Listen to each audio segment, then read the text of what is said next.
AP Telangana రాష్ట్రాలు వేరుపడి పుష్కరకాలమైంది. విభజన సమస్యలు ఇంకా కొలిక్కి రాలేదు. ఏపీలో కలిపిన 7 మండలాలు, అందులోని 5 కీలక గ్రామాలపై రాజకీయ రగడ కొనసాగుతూనే ఉంది. తాజాగా అమరావతికి చట్ట పద్ధతులను కల్పించిన సమయంలోనూ ఏపీలో కలిపిన 7 మండలాలు, 5 గ్రామాలపై చర్చ సాగింది. భద్రాచలం సమీపంలోని 5 గ్రామాలను వెనక్కి ఇవ్వాలని బీఆర్ఎస్ పార్లమెంట్లో కోరింది.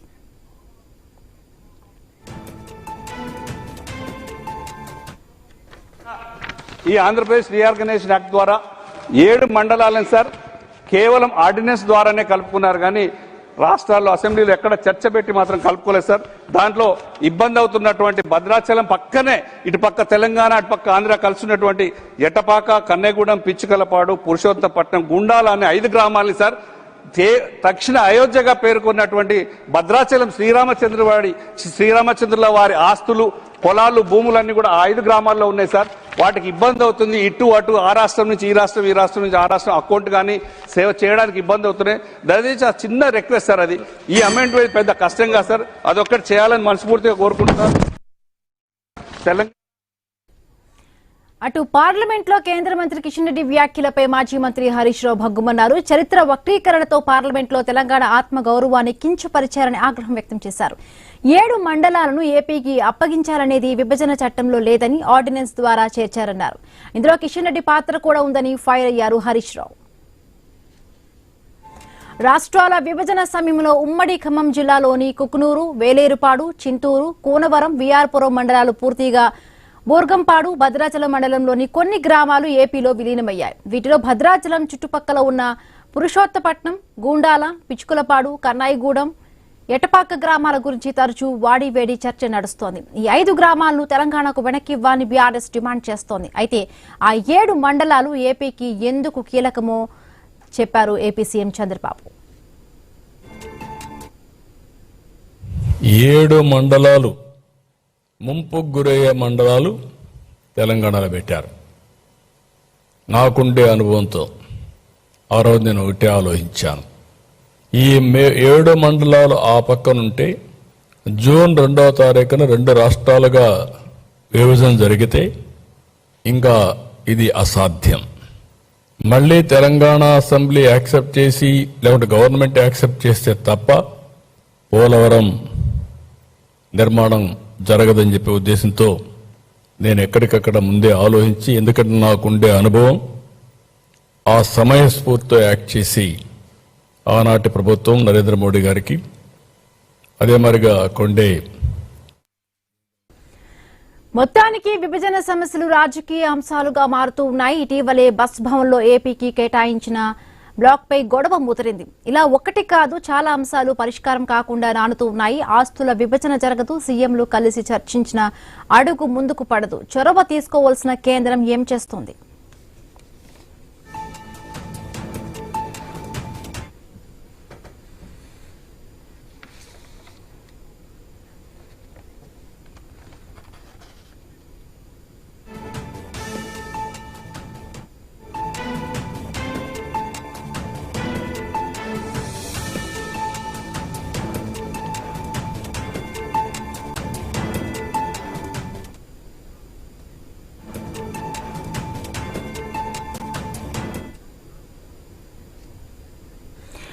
ఏపీ తెలంగాణ రాష్ట్రాలు విడిపోయి పుష్కర కాలం దాటుతున్నా కూడా ఇంకా విభజన సమస్యలకు సంబంధించి కూడా ఇంకా కొలిక్కి రాలేదు. ఏపీలోని 7 మండలాలు, 5 కీలకమైన గ్రామాలకు సంబంధించి కూడా ఇప్పుడు కూడా గొడవ రచ్చ జరుగుతూనే ఉంది. రైట్, మాట్లాడుతున్నాం. కృష్ణాంజనేయులు జాయిన్ అయ్యారు, విశ్లేషకులు. నమస్తే అండి కృష్ణాంజనేయులు గారు. నమస్తే అండి. సో ఎట్లా చూడాలి? మొన్న కూడా మనం చూసాము 7 మండలాల్లో ఏపీలో కలిపారు అంటూ కూడా అటు బీజేపీకి సంబంధించి కూడా అటు మాట్లాడుతున్నారు. సో పార్లమెంట్ లో కూడా దీనికి సంబంధించి కూడా మాట్లాడే అంశంగా కూడా ఉంది. నిజంగా కూడా అప్పుడు బీజేపీ తీసుకున్న నిర్ణయము పరిస్థితుల వల్ల అప్పుడు తీసుకోవడం జరిగింది. ఇప్పుడు దాన్ని మాజీ మంత్రి హరీష్ రావు మాట్లాడడం రాజకీయంగా కూడా దాన్ని అర్థం చేసుకోవాలి. ఇంకొకటి ఏంటంటే, దాని కాంగ్రెస్ పార్టీ కూడా అప్పుడు రెసిప్రోకల్ గా మాట్లాడింది బీఆర్ఎస్ పార్టీ, మద్దతు ఇచ్చింది కూడా అప్పుడు మాజీ సీఎం కేసీఆర్ అంటూ కూడా మాట్లాడడం జరిగింది. సో ఎట్లా అర్థం చేసుకోవాలి దాన్ని? ఇప్పుడు రాజకీయ అవసరాల కోసమే నిజంగానే చేస్తాం, లేకపోతే నిజంగానే ఆ రాష్ట్రాలు అప్పుడు ఏదైతే కూడా ప్రాజెక్టుకు సంబంధించి కూడా అటు ఏపీ రాష్ట్రంలో కలిపితే మొత్తంగా కూడా ముంపు గ్రామాలకు సంబంధించి కూడా ఒక రాష్ట్ర పరిధిలో ఉంటే బాగుపడతాయి అనేది కూడా ఒక నిర్ణయంగా తీసుకున్నారు. ఆంధ్రప్రదేశ్ రాష్ట్ర విభజన జరిగి ఆంధ్రప్రదేశ్ తెలంగాణ రాష్ట్రాలు ఏర్పడి 12 సంవత్సరాలు అయింది. ఈ 12 సంవత్సరాల తర్వాత కూడా ఇంకా 2 రాష్ట్రాల మధ్య విభజనకు సంబంధించినటువంటి సమస్యలు అనేవి కొనసాగటం అనేటువంటిది బాధాకరం. ఇది మంచిది కూడా కాదు. 2 రాష్ట్రాలు అన్నదమ్ముల్లాగా ప్రజలు విడిపోయారు. విడిపోయిన తర్వాత ఎవరు రాష్ట్రాలకు సంబంధించినటువంటి అభివృద్ధి, పాలనా వ్యవహారాలు వాళ్ళు చూసుకోవాలి. ఇప్పుడు అలాంటి పరిస్థితుల్లో ఇలాంటి వివాదాలు ఉన్నాయనుకోండి, ఈ వివాదాల వల్ల సమస్యలు తలెత్తేదానికి అవకాశం ఉంది. 2 రాష్ట్రాల మధ్య కొంత విద్వేష భావాలు కూడా రగిలేదానికి ప్రమాదం కూడా ఉంది. ఈ విషయంలో కేంద్ర ప్రభుత్వం చొరవ చూపాలి. ఇలాంటి ఏమైనా వివాదాలు వస్తే త్వరితగతిన కేంద్ర ప్రభుత్వం పెద్దన్న పాత్ర పోషించి వాటిని పరిష్కరించాలి అని కూడా విభజన చట్టంలో ఇప్పటికే పేర్కొనడం అనేది జరిగింది. ఇప్పుడు వచ్చినటువంటి వివాదానికి సంబంధించినటువంటి విషయంలో అప్పుడు ఖమ్మం, ఉమ్మడి ఖమ్మం సంబంధించినటువంటి జిల్లా, ఇప్పుడేమో భద్రాద్రి కొత్తగూడెం జిల్లా. దాంట్లో 7 మండలాలకు సంబంధించినటువంటి దాంట్లో ఒక 5 మండలాలేమో పూర్తిగా కలిసాయి, 2 మండలాలకు సంబంధించినటువంటి పాక్షికంగా కలిసినటువంటి పరిస్థితి ఉంది ఆంధ్రప్రదేశ్. ఎందుకు కలపాల్సి వచ్చింది? రాష్ట్ర విభజనలో లేనటువంటి మాట వాస్తవమే. విభజన చట్టంలో ఈ విధంగా ఈ మండలాలను కలపాలనేటువంటి ఏం లేదు. కానీ ఆర్డినెన్స్ ఎందుకు తీసుకురావాల్సి వచ్చింది? కారణం ఏంటి? ఇందాక మీరు ఒక ప్రస్తావన చేశారు. పోలవరం ప్రాజెక్టుకు సంబంధించి ముంపు ప్రాంతాలుగా ఈ 7 మండలాలు కూడా ఉన్నాయి. ఇప్పుడు పోలవరం ముంపుకు సంబంధించినటువంటి వ్యవహారము, సపోజు ఆ ముంపు ప్రాంతాలు తెలంగాణలో ఉండి పోలవరం ఏమో ఆంధ్రప్రదేశ్ కోసం నిర్మించుకుంటే అది 2 రాష్ట్రాల మధ్య వివాదంగా మారేదానికి అవకాశం. ఇది ఒక సమస్య. రెండవది ఏంటి? ఆ ముంపు ప్రాంతాలకు సంబంధించినటువంటి ప్రజలకి, ఆ ముంపు ప్రాంతానికి సంబంధించినటువంటి రైతులకి పరిహారం ఎవరు చెల్లించాలి? పోలవరం ప్రాజెక్టు ఉపయోగపడేదేమో ఆంధ్రప్రదేశ్ కి. పరిహారం ఏమైనా తెలంగాణ వాళ్ళు చెల్లిస్తారా? చెల్లించరు కదా. మరి ఆ పరిహారం చెల్లించడానికి ఆంధ్రప్రదేశ్ ప్రభుత్వం ఇక్కడ ఇబ్బందులు రాకుండా ఉండటం కోసం వాటిని పరిపాలనా పరమైనటువంటి అవసరాల రీత్యా ఆర్డినెన్స్ ద్వారాగా 2014 ఎన్నికలు జరిగిన తర్వాత 2 రాష్ట్రాల్లో ఆంధ్రప్రదేశ్ ప్రభుత్వం ఏర్పడక ముందే ఇది కేంద్ర ప్రభుత్వం ఆర్డినెన్స్ ద్వారాగా ఈ 7 మండలాలను కూడా ఆంధ్రప్రదేశ్ లో కలపడం అనేది జరిగింది. అప్పుడు ఎవరు అధికారంలో ఉన్నారు? తెలంగాణలో మొట్టమొదట రాష్ట్రం విడిపోయిన తర్వాత అధికారంలోకి వచ్చింది ఎవరు? బిఆర్ఎస్ అధికారంలోకి వచ్చే కేసీఆర్ ముఖ్యమంత్రి కూడా అయ్యి ఉన్నారు. మరి వాళ్ళకైనా అభ్యంతరం పెడితే ఎస్ మా రాష్ట్రంలో ఉన్న 7 మండలాలను కలపడానికి వీల్లేదు, మేము ఒప్పుకోము అనిగిన కేసీఆర్ అభ్యంతరం పెట్టి ఉంటే కేంద్ర ప్రభుత్వం వాళ్ళు చేయడానికి అవకాశం ఉండదు కదా. ఒక ఆర్డినెన్స్ తీసుకురావడానికి అవకాశం లేదు కదా. వాళ్ళు అంగీకరించినటువంటి మీదటనే ఈ విధమైనటువంటి ఆర్డినెన్స్ అనేది తీసుకురావడం అనేది జరిగింది. ఎందుకు అసలుకు ఒకవేళ తెలంగాణ ప్రజలు కూడా అనుకోవచ్చు, మా మండలాన్ని ఎందుకు ఇవ్వాలి, మేము ఎందుకు ఇవ్వాలి, ఇదేదో ఆంధ్ర వాళ్ళకి బీజేపీ ప్రభుత్వం లేక ఎన్డీఏ ప్రభుత్వం ఇచ్చేసింది అని ఎవరన్నా అనుకునేటువంటి వాళ్ళకి స్పష్టంగా చెప్పదలుచుకున్న అంశం ఏంటంటే, తెలంగాణ ఆంధ్రప్రదేశ్ విడిపోయినటువంటి నేపథ్యంలో ఆంధ్రప్రదేశ్ అనేటువంటిది ఇప్పటి వరకు జరిగినటువంటి రాష్ట్రాల విభజన వేరు, ఆంధ్రప్రదేశ్ విభజన భిన్నమైనటువంటి.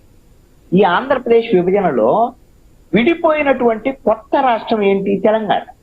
ఆ కొత్త రాష్ట్రానికి రాజధాని ఉన్నటువంటి ప్రాంతం తెలంగాణ ప్రాంతం భూభాగంలో ఉంది. అందుకని రాజధాని తెలంగాణకి వెళ్ళింది.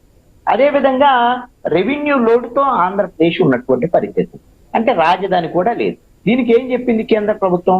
ఒక 10 ఏళ్లు మాత్రమే మీరు హైదరాబాద్ వాడుకోండి, మిగతా 10 ఏళ్ల లోపల మీరు ఒక రాజధానిని ఏర్పాటు చేసుకోండి అని కేంద్ర ప్రభుత్వం చెప్పింది. మరి అప్పుడు రాజధాని పోయింది, రెవెన్యూ లోటుతో ఒక రాష్ట్రం ఏర్పడింది.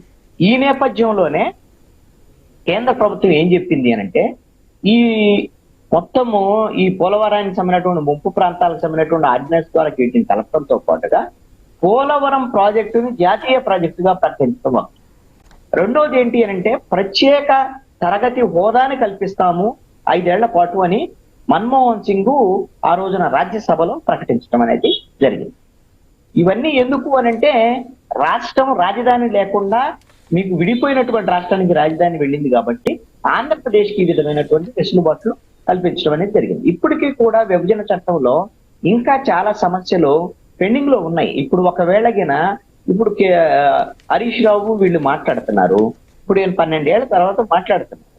ఆల్రెడీ అయిపోయి ఆంధ్రప్రదేశ్ లో పరిపాలనకు సంబంధించినటువంటి దాంట్లో రంపచోడవరం మండలంలో, అల్లూరు సీతారామరాజు రంపచోడవరం జిల్లాలో ఈ 7 మండలాలు ఉన్నాయి.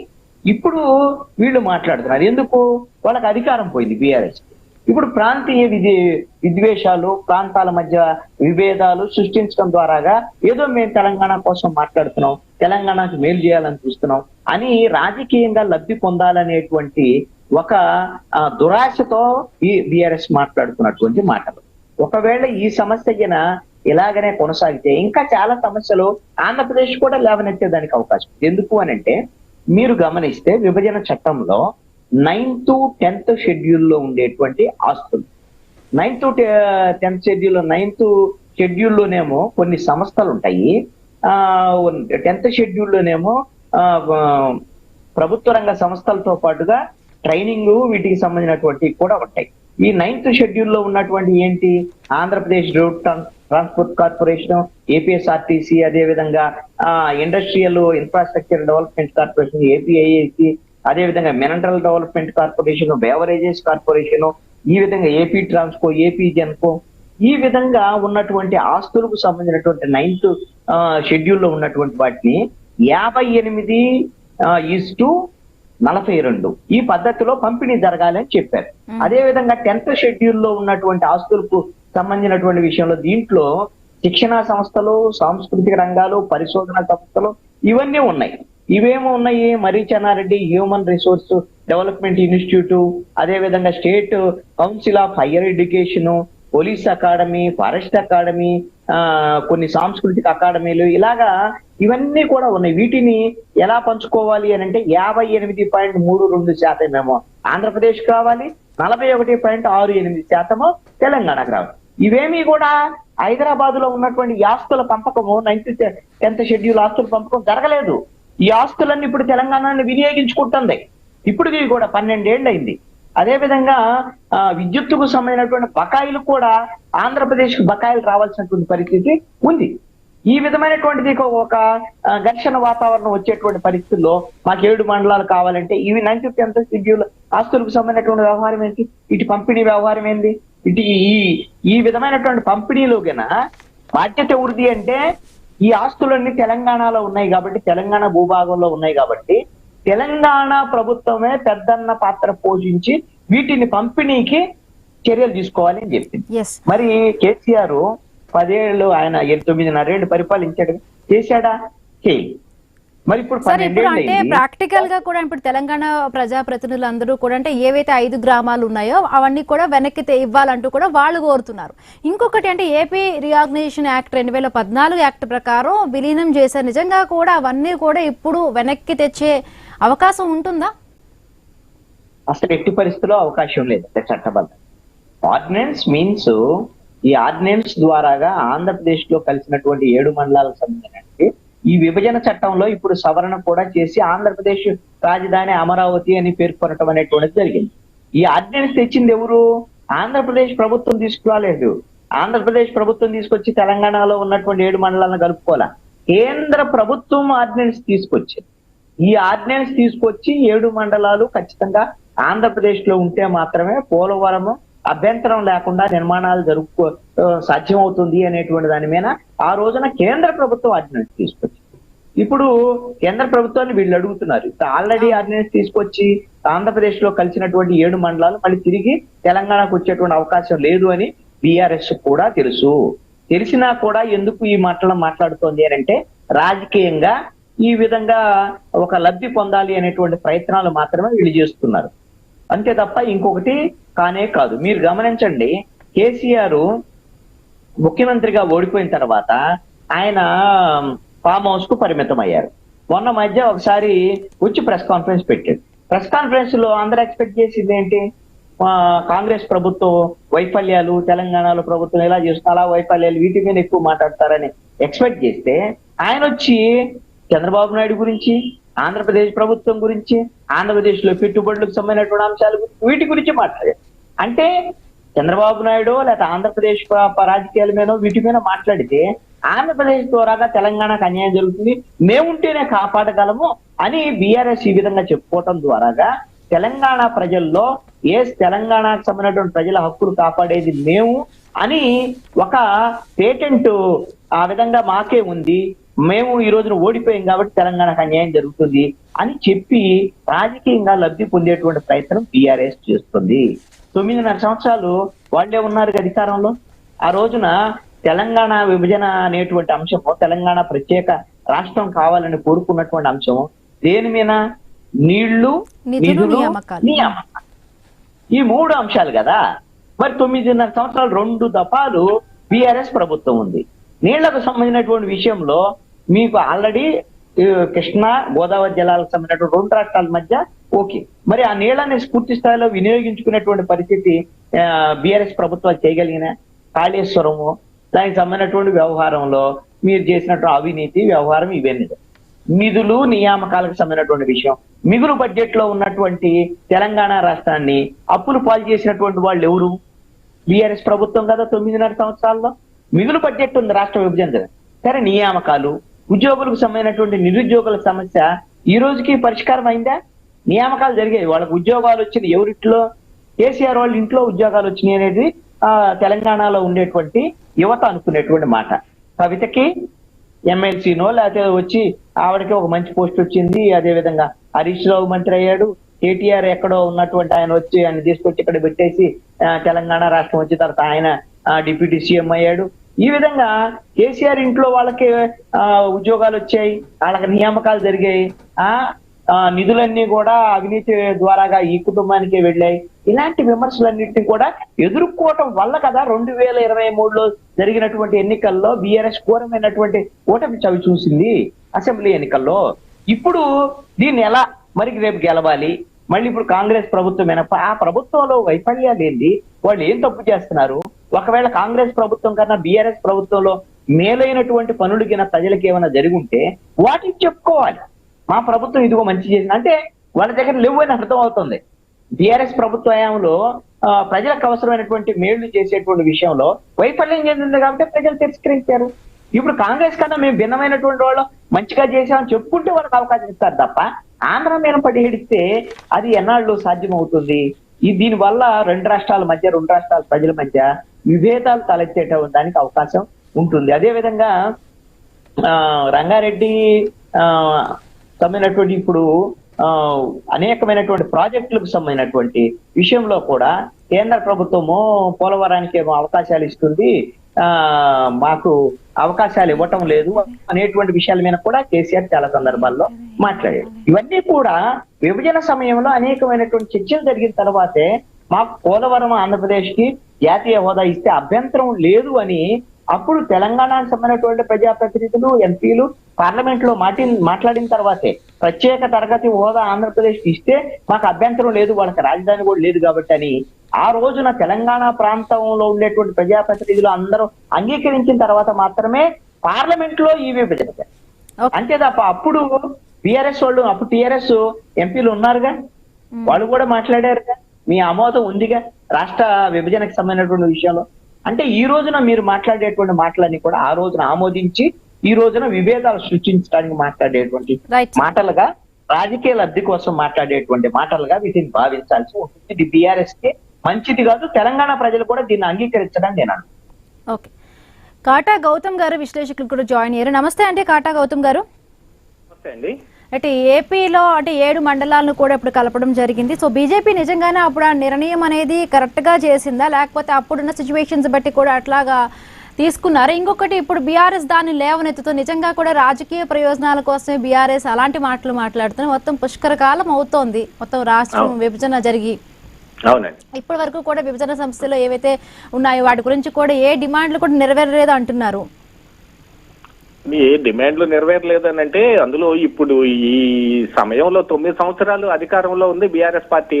టీఆర్ఎస్ బీఆర్ఎస్ అవ్వచ్చు, ఏదైనా జరగచ్చు, కానీ ఇందులో అప్పుడున్న అవకాశాలను బట్టి ఆ రోజున ఆ మండలాలన్నింటినీ ఇటు కలిపే దాంట్లో వాళ్ళు కూడా ఒప్పుకున్నదే. వాళ్ళకి తెలియకుండాను, వాళ్ళకి చెప్పకుండాను దొంగచాటుగా తలుపులు మూసి చేసింది కాదు కదండి విభజన లాగా.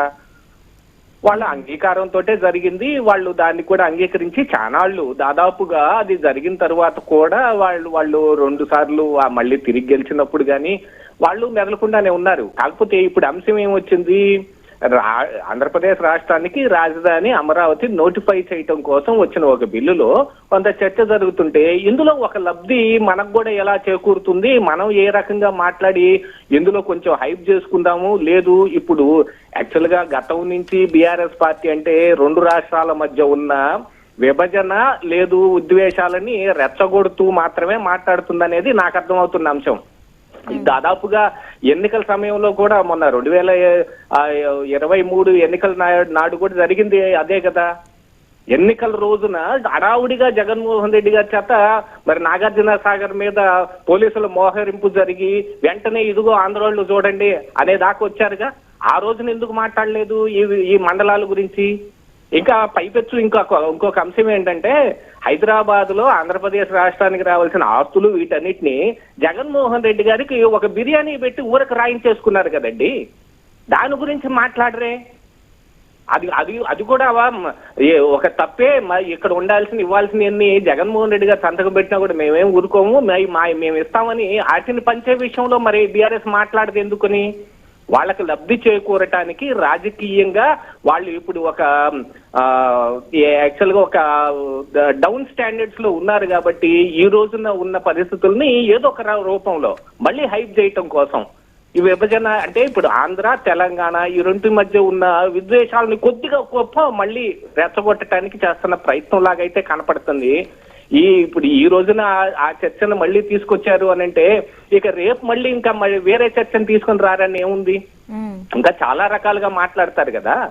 చంద్రబాబు నాయుడు ఏదో మరి ఆ తెలంగాణలో వచ్చి ఏలు పెట్టి గెలిగితే మేము ఆంధ్రాలో వచ్చి ఏలు పెట్టి గెలకమా అని ఆ రోజున మాట్లాడిన రోజున ఈ సంగతులే మాట్లాడొచ్చు కదా.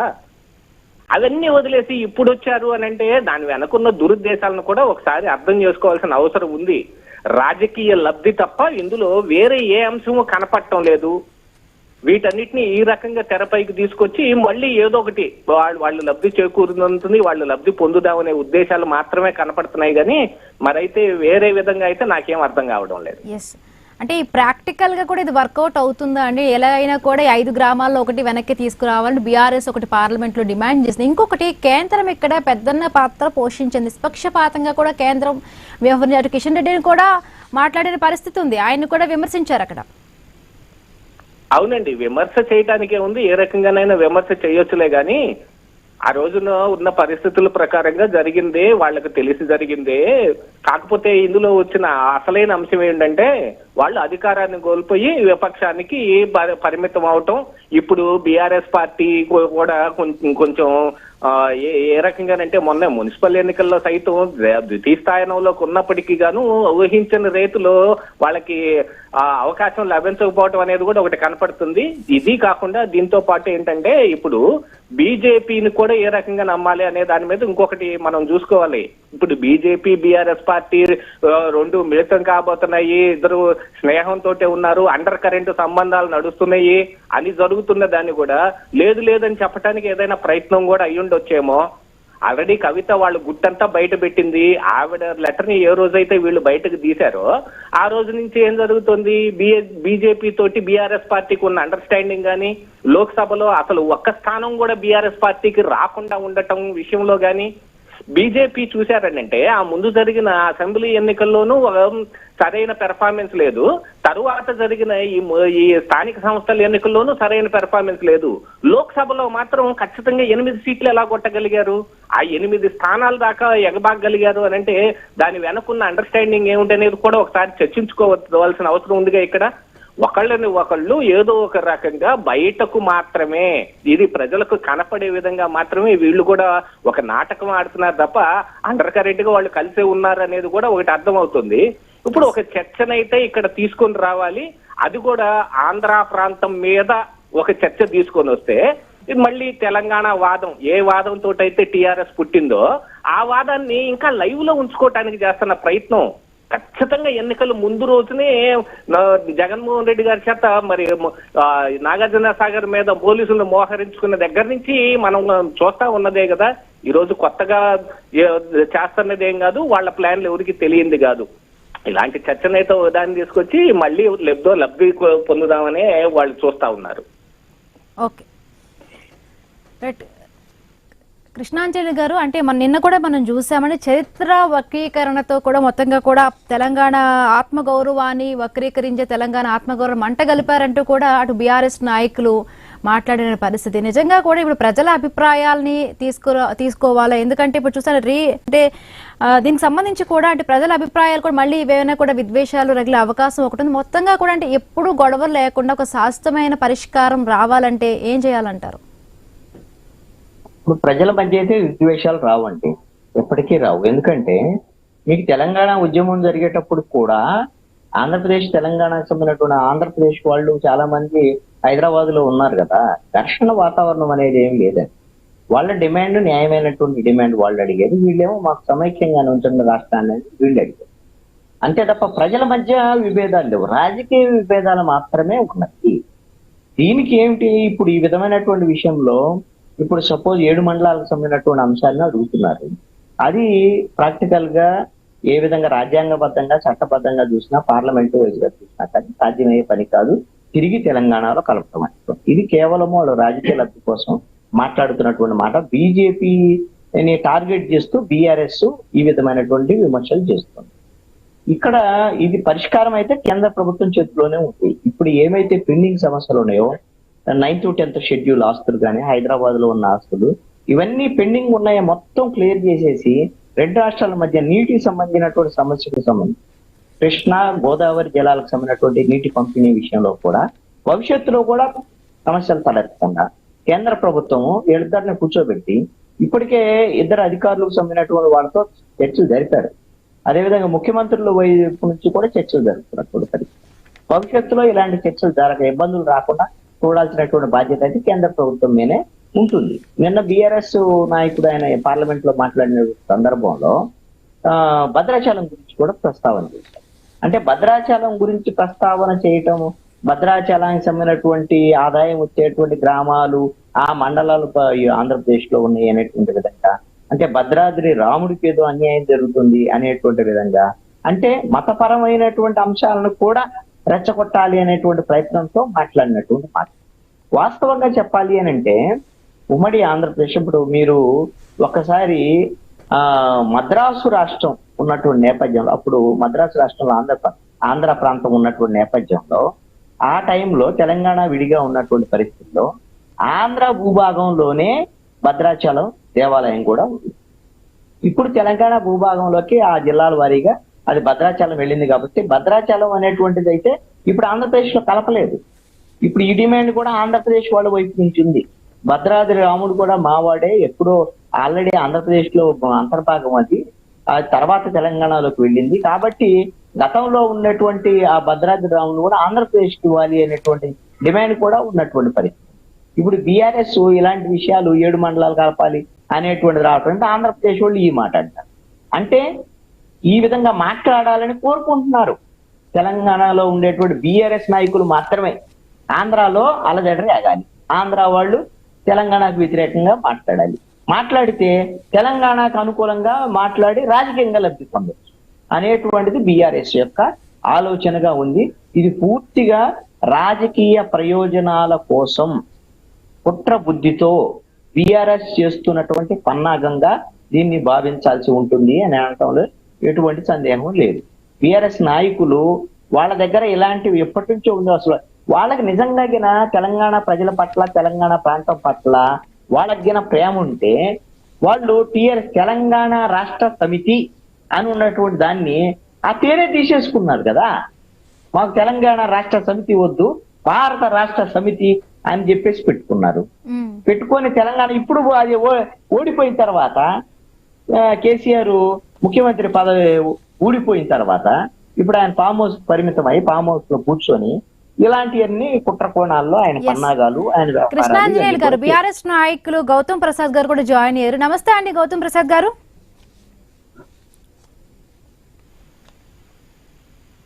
మేడం నమస్తే అండి. రైట్, ఏపీలో 7 మండలాలు కలిపిన అంశానికి నిన్న పార్లమెంట్ లో బీఆర్ఎస్ నాయకులు మళ్ళీ లేవనెత్తారు. మళ్ళీ ప్రాక్టికల్ గా కూడా అది వర్కౌట్ కాదు అంటున్నారు. ఒక్కసారి కలిపాక మళ్ళీ ఇటు రావడం, ఇప్పుడు ఎందుకు ఆ అంశాన్ని లేవనెత్తారు? ఇంకొకటి, నిజంగా కూడా రాజకీయ పరంగా కూడా ఈ రాజకీయం కోసమే కూడా ఈ మాటలు ఇప్పుడు మాట్లాడుతున్నారు అంటూ కూడా అటు విమర్శిస్తున్న పరిస్థితి. మేడం ఒకసారి ఇందాక మాట్లాడింది ఎవరు మేడం చెప్పగలుగుతారు? విశ్లేషకులండి రామాంజనేయులు గారు. ఓకే కృష్ణాంజనేయులు రామాంజనేయులు గారు. రామాంజనేయులు గారికి కళ్ళు కనపడకపోవడం, చెవులు వినకపడకపోవడం లాంటివి జరుగుతున్నట్టుంది మేడం. డాక్టర్ కి అర్జెంట్ గా చూపెట్టాలా? విభజన చట్టంలో ఆ 7 మండలాలు అటు కలపాలని చెప్పేసి ఉందా, లేకపోతే ప్లెయిన్ గా ఉందా? ఏ మాత్రం కామన్ సెన్స్ లేకుండా మనం ఎట్లా మాట్లాడతామండి? మేము ఓడిపోయిన తర్వాత ఫామ్ హౌస్ లో కూర్చొని మాట్లాడుతున్నాం అని చెప్పేసి మాట్లాడుతున్నారు కదా. మేము ఈ సమస్య ఎప్పుడు వచ్చింది? బీజేపీ అధికారంలోకి వచ్చిన తర్వాత ఆర్డినెన్స్ ద్వారా దాన్ని మార్చారు. పునర్విభజన చట్టంలో అది ముందుగా లేదు. ఉందా? బీజేపీ వచ్చిన తర్వాత పెట్టిందా? పచ్చి అబద్ధాలు మాట్లాడడానికి వీళ్ళు నోరెట్లా వస్తుందని చెప్పేసి మేము అడుగుతున్నాం. నిజాలు మాట్లాడండి. మీకు కావాలని అడగండి. కానీ అక్కడ అది లేదు, ఇక్కడ ఇది లేదు, వీళ్ళు ఎక్కడ కూర్చొని మాట్లాడుతున్నారు, ఇట్లా చేస్తున్నారు అని చెప్పేసి అనడానికి కొంచెమన్నా మనకు మనసాక్షికి సమాధానం చెప్పుకోవాలండి. అబద్ధాలు చెప్పడము, అవాస్తవాలు మాట్లాడడానికి ఏంటది? విషయాలుగా మాట్లాడాలి, నిజాలుగా మాట్లాడాలి. ఆ రోజు కాంగ్రెస్ ప్రవేశపెట్టిన చట్టంలో ఆ 7 మండలాలు ఆంధ్రాలో ఉండాలి అని చెప్పేసి ఆ చట్టంలో ఉందా? వాస్తవంగా బీజేపీ వచ్చిన తర్వాత అధికారంలో ఆర్డినెన్స్ ద్వారా తెచ్చి మార్చిండ్రు. ఇది మీరు దేంట్లో చూసుకుంటారో చూసుకోండి. వాస్తవంగా అది చెక్ చేయండి. నోటికి ఏది వస్తే అది మాట్లాడతామా మేడం? ఏది వస్తే అది మాట్లాడితే అది మనుషులుగా మనం పుట్టి కూడా వృధా మేడం. దాంట్లో ఏది చేసిన దాంట్లో మంచి ఏంటి చెడు ఏంటి మాట్లాడండి. కానీ అబద్ధాన్ని నిజంగా మేము మాట్లాడతాము, మేము ప్రజల్ని నమ్మించడానికి ప్రయత్నం చేస్తామంటే కుదరదు మేడం. మేము అది వచ్చిన తర్వాత బీజేపీ మార్చిన తర్వాత ఆ మార్చిన రోజే మేము బంద్కి పిలుపునిచ్చామండి. చరిత్ర చూసుకోండి, కొంచెం చదువుకోండి. మీరు అంటే విశ్లేషకులు అని చెప్పగానే సరిపోదండి. విశ్లేషణలో వాస్తవికత ఉండాలి. మీ విశ్లేషణ పట్ల విశ్వసనీయత ఉండాలి. మీ విశ్లేషణ పట్ల ప్రజలకు ఒక నమ్మకం రావాలి. కానీ మీ నోటికి వచ్చింది ఇష్టం వచ్చినట్టు మాట్లాడుతూ ఉంటే కుదరదండి. చట్టం తీసి చదవండి. ఉందా? ఈరోజు బీజేపీ పంచన చేరి మీరంతా ఒక్కటిగా మాట్లాడుకొని మేము ప్రజల మీద ఇటువంటి రుద్దుతాము, తెలంగాణకు వ్యతిరేకమైన నిర్ణయం తీసుకుంటాము, తెలంగాణ ప్రజల్ని మేము వంచిస్తాము, దగా చేస్తాం, మోసం చేస్తాం, నయవంచనం చేస్తామని చెప్పేసి మాట్లాడితే తెలంగాణ ప్రజలు ఊరుకోవడానికి సిద్ధంగా లేదు. బీఆర్ఎస్ పార్టీ ఊరుకోవడానికి అంతకంటే సిద్ధంగా లేదు. బీఆర్ఎస్ పార్టీకి తెలంగాణ రాష్ట్ర సమితికి ఏమైనా సంబంధం ఉందండి? ఇదే మన ఒక విశ్లేషణ. మా పార్టీ పేర్ల నుంచి తెలంగాణ తీసేస్తాం కాబట్టి తెలంగాణకు వాళ్ళకి సంబంధం లేదని మాట్లాడతారా? ఇది ఆ విశ్లేషణ. మేము తెలంగాణ కోసం పుట్టిన పార్టీగా, తెలంగాణ కోసం చేసిన ఉద్యమ పార్టీగా మేము నిలబడ్డ దాంట్లో మీరు దాన్ని పట్టుకొని మాట్లాడతారా? దాంట్లో నుంచి పేరు తీసేసారు కాబట్టి వీళ్ళకి తెలంగాణకు సంబంధం లేదు. రాష్ట్ర విభజన తర్వాత అప్పుడు ఏర్పడింది కూడా బీఆర్ఎస్ పార్టీనే. అప్పుడు కేసీఆర్ గారు కూడా ముఖ్యమంత్రి. అప్పుడు ఎందుకు దాన్ని ఆమోదం తెలిపారు? ఎందుకు రెసిప్రోకల్ గా అప్పుడు ఇప్పుడు ఎందుకు దాన్ని ఒకటి మాట్లాడుతున్నారు? ఇంకొకటి, ఒకసారి విలీనం చేసిన మండలాన్ని ఇప్పుడు తిరిగి వెనక్కి తీసుకొచ్చే ప్రసక్తే లేదంటే అవ్వదు అంటున్నారు చట్టంలో. మరి మీరేం చేయబోతున్నారు? నేనేమంటున్నానంటే మేము ఆ రోజు అంగీకరించలేదు.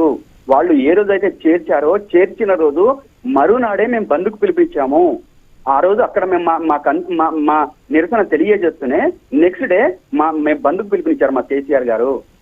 తెలంగాణ రాష్ట్ర బంద్కు పిలుపునిచ్చారు. ఇది చరిత్ర, మీరు చదువుకోండి. మీ టీవీలలో ప్రసారం అయింది. అది ఒక ముఖ్యమంత్రి స్థాయిలో ఉండి బంద్కి ఎట్లా పిలుపునిస్తారని చెప్పేసి ఆంధ్ర వాళ్ళు విమర్శించిన సందర్భం అది మీ టీవీలో ప్లే అయింది, చూడండి. మేము మా రాష్ట్ర ప్రయోజనాలని తాకట్టు పెట్టే విధంగా ఎవరైనా ప్రయత్నం చేసినా దానికి వ్యతిరేకంగా నిలబడతామని చెప్పేసి ఆ రోజు మా కేసీఆర్ గారు మాట్లాడారు. తెలంగాణ రాష్ట్ర ముఖ్యమంత్రిగా ఉన్నంత మాత్రాన నా హక్కుల్ని కాపాడబడకపోతే మాకు నష్టం జరుగుతుంటే తెలంగాణ ప్రజా ప్రయోజనాల్ని పణంగా పెడితే ఖచ్చితంగా దాన్ని అడ్డుకొని తీరుతాము, దానికి వ్యతిరేకంగా నిలబడతాము, అడ్డం పడిపోతామని చెప్పేసి ఆ రోజు కేసీఆర్ గారు మాట్లాడారు. గౌతమ్ ప్రసాద్ గారు, ఫైనల్ గా కృష్ణాంజలి గారు. ఫైనల్ గా ఏంటంటే గౌతమ్ ప్రసాద్ గారి ఆవేశం ఇవన్నీ నేను అర్థం చేసుకోగలను. ఆ రోజున కేసీఆర్ ముఖ్యమంత్రిగా ఉండి ఒకరోజు బంధుకు పిలిపించి డ్రామాలు చేసి ఇవన్నీ చేసి ఇప్పుడు 9.5 సంవత్సరాలు ముఖ్యమంత్రిగా ఉన్నాడు. టీఆర్ఎస్ అధికారంలో ఉంది 9.5 సంవత్సరాలు. ఎప్పుడైనా మాట్లాడారా? ఎప్పుడైనా కేంద్రంతో మీరు అనేకమైనటువంటి బిల్లులకి కేంద్ర ప్రభుత్వానికి మద్దతు ఇచ్చారు కదా, బీజేపీతో సఖ్యతగానే ఉన్నారు కదా.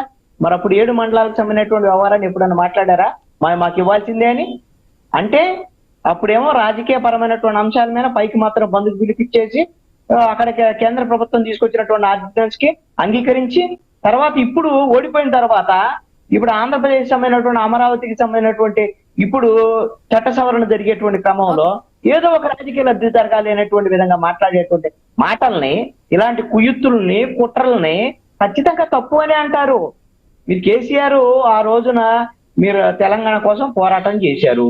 పోరాటం చేసిన తర్వాత తెలంగాణ కోసం ఏమి ఇచ్చారు, ఏం చేశారు, 9.5 ఏళ్ళ ఆయన చేసిన పని ఏంది, ఇవన్నీ చూసిన తర్వాత కదా తెలంగాణ ప్రజలు తిరస్కరించింది. ఇప్పుడు తెలంగాణ ప్రజలు మభ్య పెట్టాలనేటువంటి ఉద్దేశంతో ఆంధ్ర మీద పడి ఏడ్చేటువంటి ప్రయత్నం అనేటువంటిది ఈ బీఆర్ఎస్ చేస్తే దాన్ని తెలంగాణ ప్రజలు కూడా అంగీకరించట్లేదు అనేది బహిరంగ రహస్యం.